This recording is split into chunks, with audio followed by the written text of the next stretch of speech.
All right, so you're thinking about making a change in your work life, huh? Maybe going freelance or switching to a full-time gig. It's a big decision with a lot to consider, right? Yeah, it really is. And there's so much information out there, it can be tough to know where to even start. Exactly. That's why we're here today, to help you sort through it all, cut through the noise and figure out what really matters when you're making this decision. What's interesting is that it's not just about the money. Right.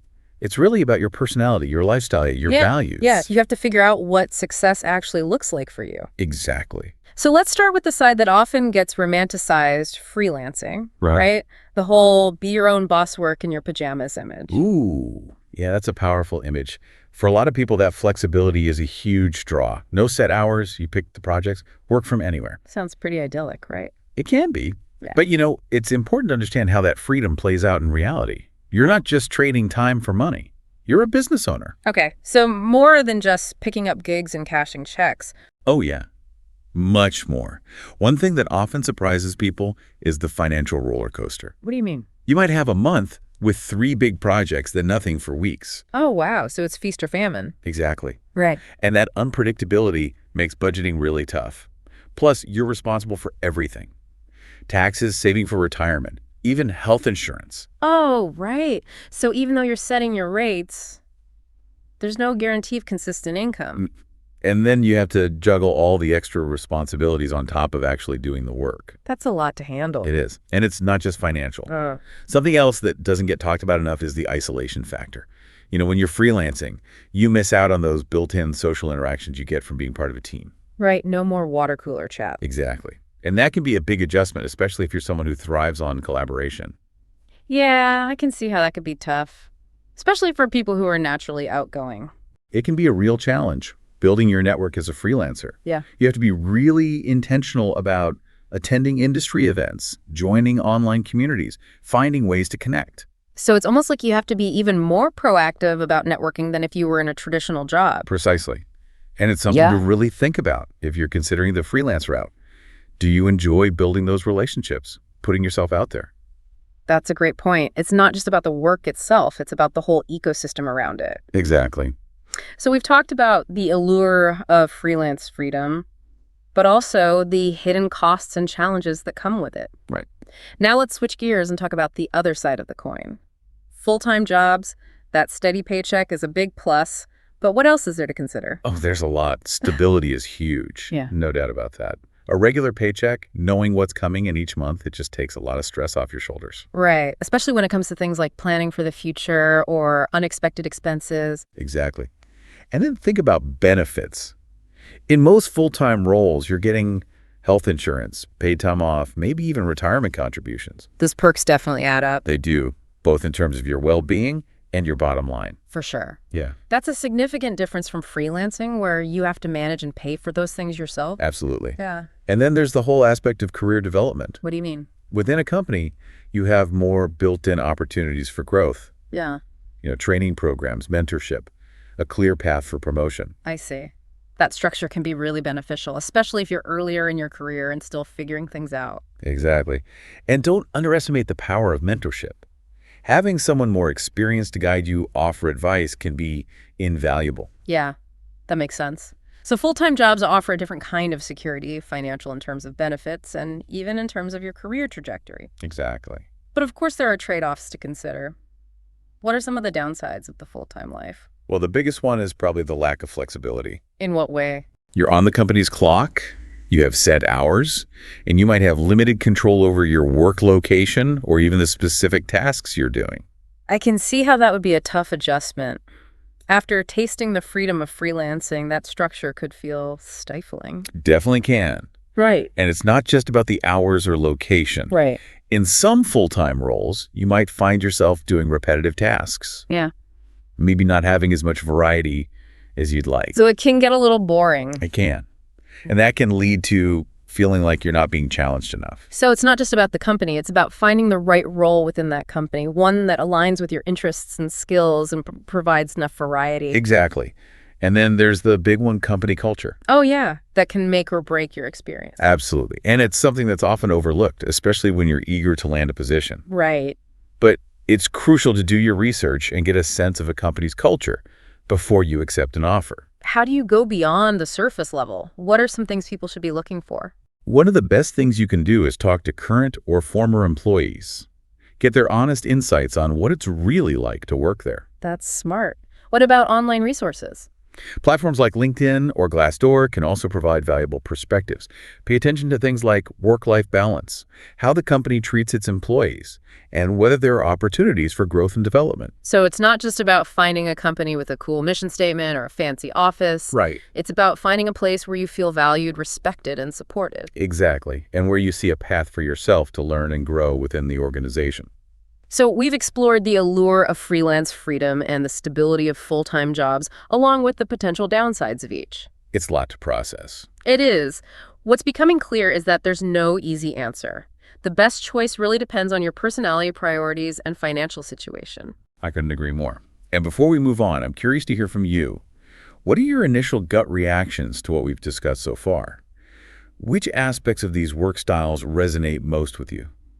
Take a moment to reflect on that, and we'll be right back to unpack some more specific considerations for both paths. Okay, so we've talked about the big picture, freelancing versus full-time. But now let's get into some of the practical considerations. Yeah, like the nuts and bolts. How do you actually make it work? Exactly. So for someone who's seriously considering freelancing, one of the biggest mental shifts you have to make is thinking of yourself as a business owner. Not just someone who does the work. Right. You're running a business, which means understanding things like taxes, contracts, managing your income. So it's not as simple as just sending an invoice and getting paid. Not quite. You're responsible for things like quarterly tax payments, tracking expenses, making sure you have contracts in place. That sounds kind of overwhelming. It can be if you're not prepared. But there are tons of resources out there to help. Yeah, online platforms, communities specifically for freelancers. Accounting software, legal templates, courses on how to run your business. So you're saying being a successful freelancer isn't just about the skills to do the work. Right. It's also about having the business skills to manage everything. Exactly. Yeah. And that's something a lot of people don't realize until they're already in it. Yeah, makes sense. So if you love spreadsheets and organizing freelancing might be a good fit. Definitely. Yeah. But if you hate paperwork, it might be a struggle. True. Now, on the flip side, for those thinking about a full-time job, we talked about company culture. How important is that, really? Oh, it's huge. It can make or break your experience, even if the job itself sounds amazing. So how do you assess company culture? Go beyond what's on the website. Talk to current or former employees.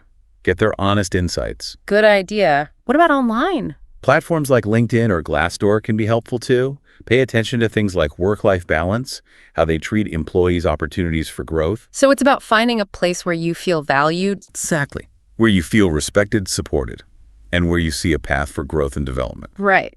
That brings us to career growth. We talked about advancement within a company, but how do you actually make that happen? Seek out mentorship. Find someone more experienced who can offer guidance. Mentorship is so valuable. It really is. And don't underestimate networking within the company. Build relationships across different departments. Get involved in projects. So it sounds like both freelancing and full-time jobs require a proactive approach. You got it. You have to be intentional about networking skills development, managing your career. Taking ownership. Exactly. Now, one more thing that's relevant to both paths. The importance of continuous learning. Oh yeah, the world is changing so fast. It's like you have to constantly be upskilling. It's true. No matter what you do, the skills you need today might be different tomorrow. So how do you stay ahead of the curve? What are some ways to approach skills development? Online courses and workshops are great. There are so many affordable options now. Yeah. Industry conferences are also a great way to learn and network. And finding a mentor can be helpful too.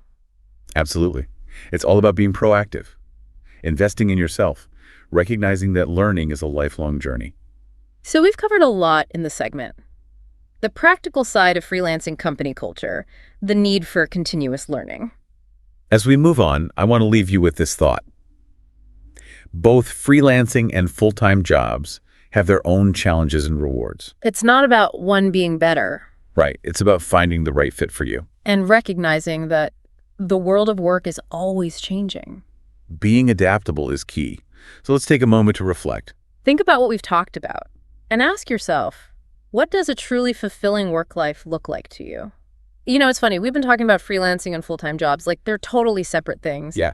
But is it really that simple anymore? I feel like the lines are getting blurrier. You're right. It's not always black and white. We're seeing a lot more of what's being called hybrid work models. Hybrid work models. Yeah, people combining the best of both worlds. Okay, I like where this is going. What does that look like? Well, some companies are offering more flexibility to their full-time employees, like working remotely a few days a week, or having more control over their hours. So you can have the stability of a full-time job with some of the freedom of freelancing. Exactly. Yeah. And some companies are moving towards a more project-based approach, even within full-time roles. Interesting. So it's not just about where you work, but how you work. Right. And I think this reflects a shift in how companies are thinking about work. They're recognizing that people have different needs and preferences. It makes sense. If you want to attract and retain talent, you have to adapt. Exactly. I feel like this hybrid model is really appealing to younger generations. Oh, absolutely. They value work-life balance, and they're not afraid to challenge the traditional ways of doing things. It's not just about the paycheck anymore. Right? They want work that's meaningful, that allows them to learn and grow, and that fits into their lifestyle. And technology has made all of this possible. Definitely. With remote work tools and online platforms, we can work from anywhere, collaborate with anyone, build careers that fit our individual needs. It's pretty exciting when you think about it. So many possibilities, so many different ways to define success. It really is. So as we wrap up our deep dive today, let's go back to that question you asked earlier. Yeah. What does a truly fulfilling work life look like to you? It's a big question. And there's no right or wrong answer. But it's worth taking some time to think about it, because the answer will guide you as you make decisions about your career. Absolutely.